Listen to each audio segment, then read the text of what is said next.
저는 대학교를 졸업하지 못했습니다. 그래서 고등학교 졸업하고 42살에 공인노무사 시험을 도전해서 합격했고요.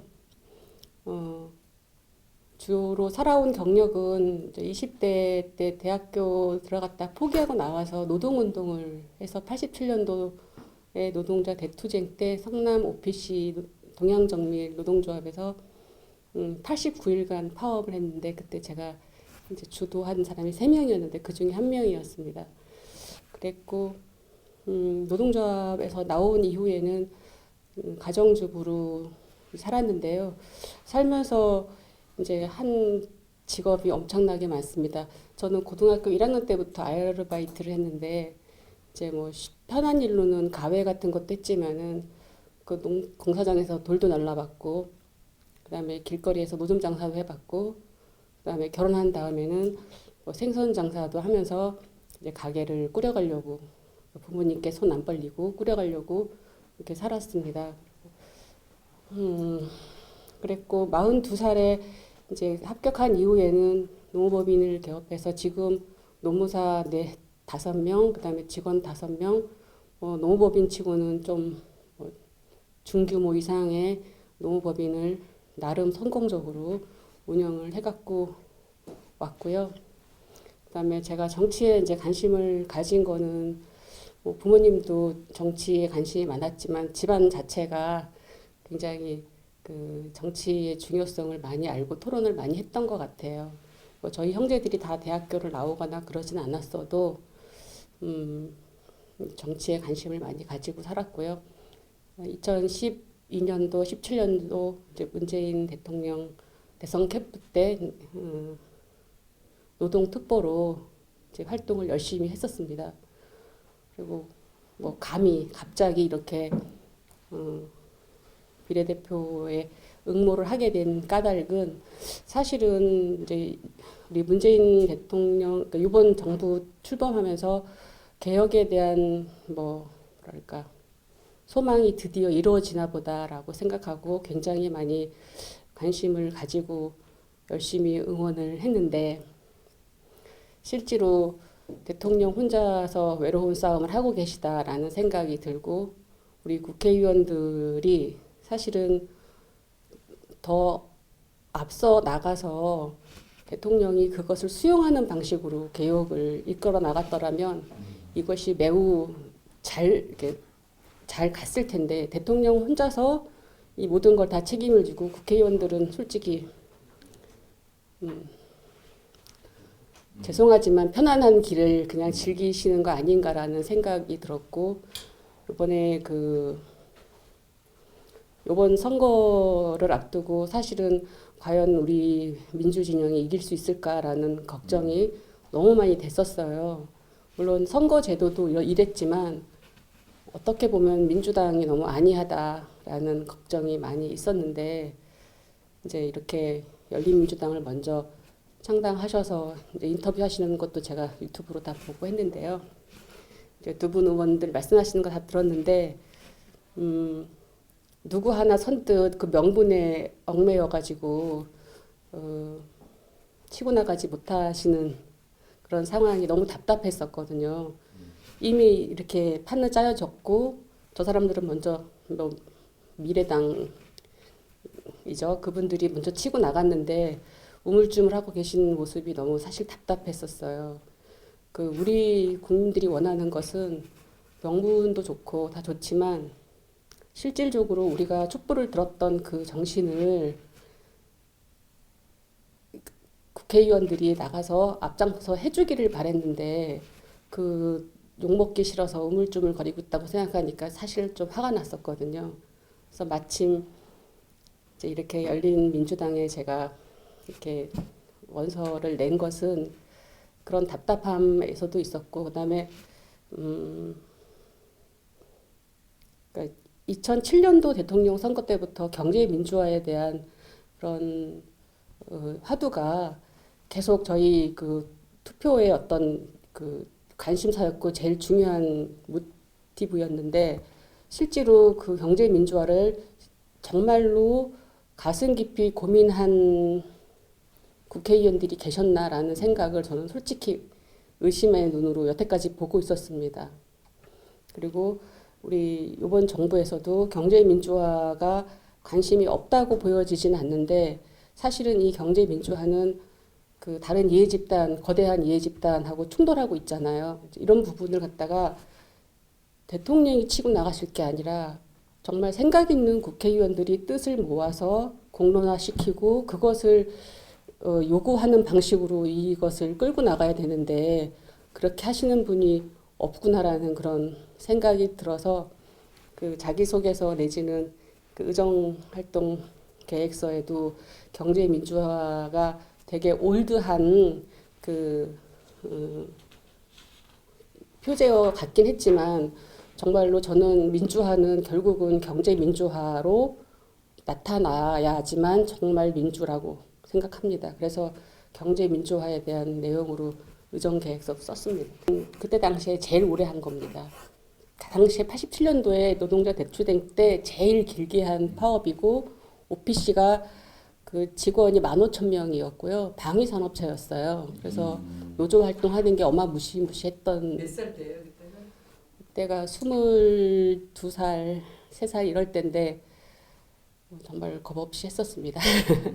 쉽지는 않았는데 이제 뭐 공부는 머리로 하는 게 아니라 궁뎅이로 한다는 말이 있듯이 그 시험을 도전해가지고는 그때 이런 얘기까지 해도 되는지 모르겠는데 제가 2004년도에 이혼을 했어요.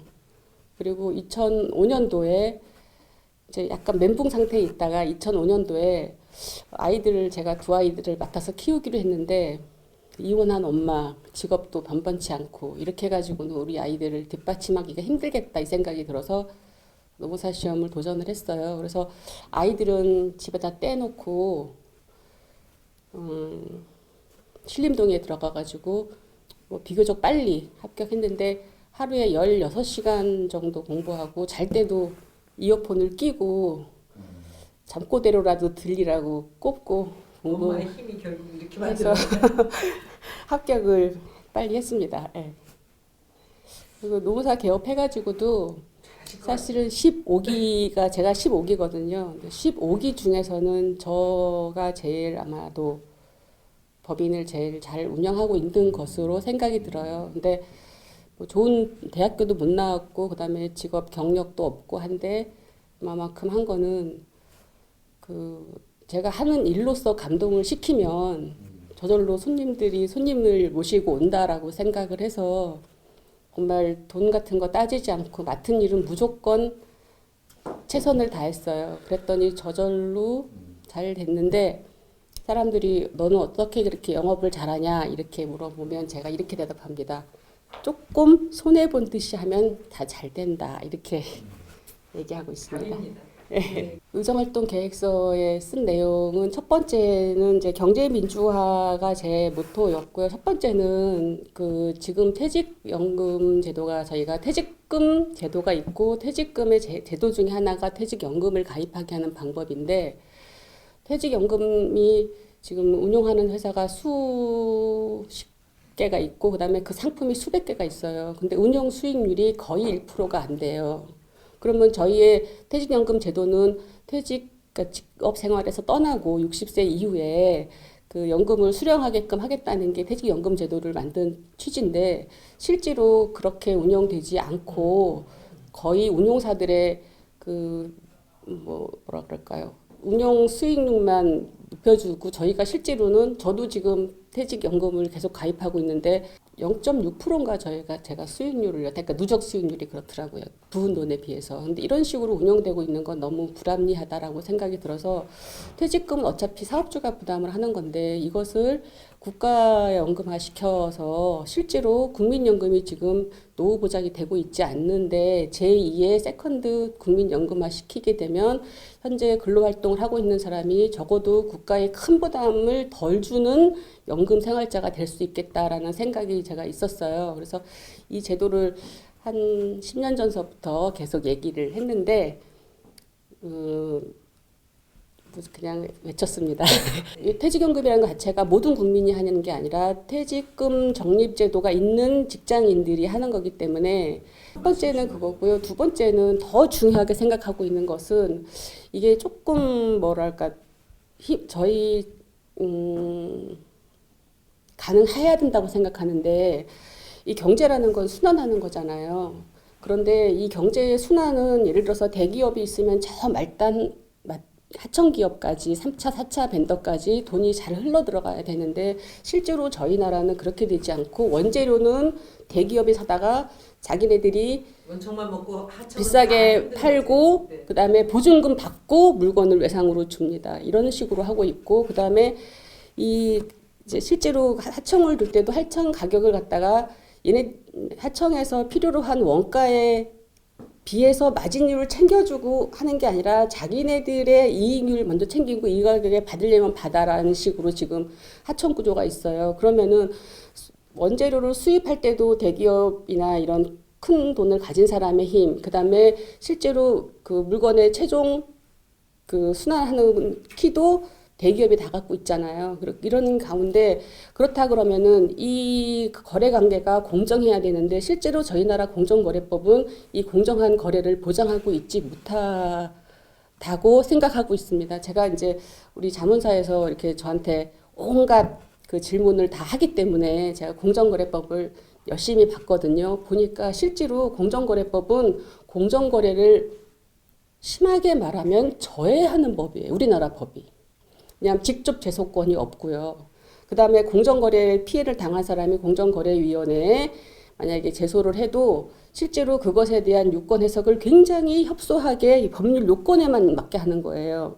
그래서 제가 의정 계획서도 썼는데 이 방식을 갖다가 네거티브 방식, 예를 들어 이거 아닌 것은 다 불공정의 관점에서 바라볼 수 있는 그런 방식으로 공정거래법을 바꿔야 되고 그 다음에 실제로 그러한 피해를 당한 사람에게 실질적인 구제가 될 수 있는 방식으로 해야 되는데 우리나라 징벌적 손해배상 제도가 없잖아요. 실제로 그 대기업에서 그렇게 그러니까 예를 들어 갑회사에서 을회사에게 독점적 권한을 행사했을 때 그거에 대해서 과징금을 물린 방식으로 이렇게 하고 있어요. 그러면은 을회사는 이미 죽었거든요.